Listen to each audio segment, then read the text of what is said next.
Okay. Hi, everyone. Today we have a special interview with one of my longtime friends, and also someone who writes a lot of editorials. So I'm going to let her introduce herself. Hi, my name is Kate Rivette, and I live over here in Ohio. I went to college with Jess, and like she said, we've been longtime friends. I started writing editorials pretty much in 2017. They're generally about politics, but this is not something that I ever got trained to do. And I actually work for a park system as a volunteer coordinator, so I don't write for a living, and I have no special experience in this other than just diving in. Great. Okay, so you mentioned you started writing editorials in 2017. So I guess what is your kind of experience with them? I mean, maybe how many have you written, or, I guess just any general things about your experience with writing them and where, I guess, you write them. Where do you send them to? Some stuff like that. Sure. So I started writing in 2017, mainly because of the political climate that we found ourselves in. And I mean, I couldn't tell you how many, maybe 15, maybe 20 over the years, maybe more. It's hard to say. What I'll do is I'll get interested in a topic, or something will be coming up that I feel like would be really important for people in my area to know about, and maybe the regular mainstream media isn't talking about it or isn't giving all viewpoints about it.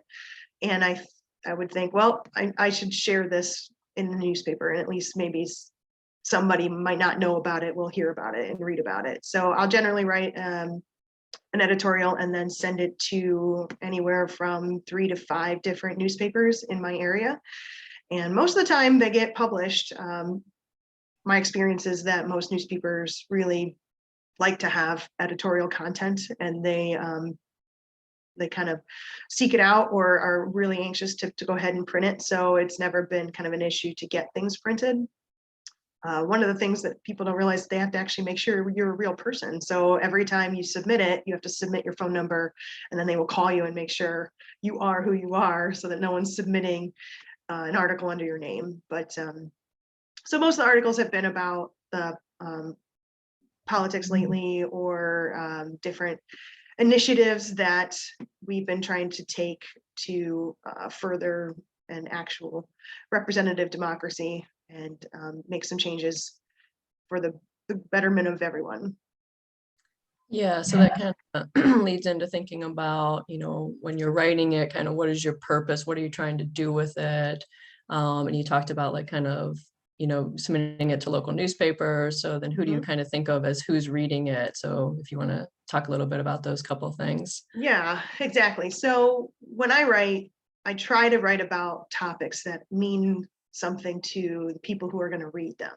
So I don't generally write about major national political issues. I try to write about issues really specific to Ohio, or local issues, because the people here, that's what they're going to care about. And that's what um, I want them to do, is read about things that matter to them, and not something that's sort of, way out in Washington and they're not that concerned about it. The other thing I have to take into consideration when writing them is that we've become so partisan, and everyone has become so tribalistic, or my side, your side, that if I use the wrong language in the editorial, then I'm likely going to lose a reader immediately. So I can't use partisan language. I have to try to write it in a way that would appeal to everyone, at least to start, until I can get to the point. So I make sure not to say anything really overtly anti one party or the other, and just try to lay the issue out so that my readers will actually read it before making a snap judgment about my opinion. So that's generally what I try to do when I write them. Okay, good. So yeah, that kind of leads into thinking about, your process and, maybe what are some of the challenges. You talked a little bit about that, but then actually writing it, Mhm. kind of how does that go? So they can be difficult because a lot of newspapers, they have a very, very small word limit. on editorials. They don't want a big long column. They don't want an essay length. They want 200 words, 250. So if you're trying to discuss a topic that maybe a lot of the readers don't know anything about, it can be really difficult to give them enough background before even getting a chance to express your opinion about that topic, because they have to know what you're even talking about. So a lot of times I will write everything out that I want to write, then I'll start paring it down and trying to get to the point of what are the salient message, the points that I need to make in it, so that I'm not just filling it with a lot of fluff. And at the same time, trying to make sure I'm actually making the point and it makes sense, and it's short enough for the newspaper. So sometimes some of the newspapers they maybe will allow 350 words. So I'll start with that article and get it pared down. And then if another newspaper needs less, I just start plucking out words, or I ask my husband to edit it and try to pare it down, pull out anything that doesn't seem necessary. But it can be really difficult to get your point across and your opinion and explain what you're talking about in a very, very short article. Yeah, and you have to make sure that what you're saying is credible. Correct. Yes. Now, editorials are opinion pieces, and certainly people do use them that way, to just blast out their opinion, whether there's any basis to that or not. I don't write them that way. I want to make sure that I have facts to back up what I'm saying and information to back up my opinion, which of course makes it even harder to write a very short article. But those really are the best kind of editorials, because even though in the end it isn't an opinion piece, it is backed up by fact and actual information to help people understand your opinion. Right. So then how do people react to this? Because then, you're putting in this into newspapers, anybody who reads a newspaper can read it, or it might be online. So what kind of reactions or responses do you get? Well, I know that many editorials, that someone would write another editorial in response to what you've submitted. I have never experienced that, but I'm not sure if that has happened. I don't. You can also see where people have responded to your editorials online, and I have seen that. And again, it's just like any other online conversation. You can have reasonably decent ones, and you can have ones where people are just angry at you for no reason. So it's best not to take it personally. You're sharing your opinion with as much knowledge and factual basis as you can, and you're just putting it out there and hoping that it helps someone think more clearly about a topic, or even think for the first time about a topic.